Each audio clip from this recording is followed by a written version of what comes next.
When you navigate to multi-edit mode and open the Codisto Express Grid for the first time, the sales channel listing fields on the right will be populated either with the settings you have chosen when setting up your defaults, or, if you skip this step, with Codisto default settings.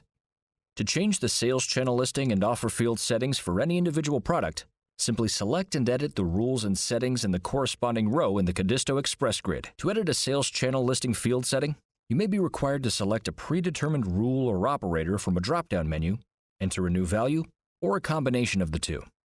In some cases, you may wish to combine values from your store catalog or use custom data to optimize your sales channel listing values. This can be done through Attribute Mapping View, which will be discussed in the Codisto Channel Cloud Advanced Features module and Attribute Mapping video later in this module. Changes made to your field settings will not be committed to your sales channel product listings until they have been enabled and published. We will explore the Enable and Publish process later in this module. To update a sales channel setting across multiple products, you will need to use the Express Grid Multi-Edit bar.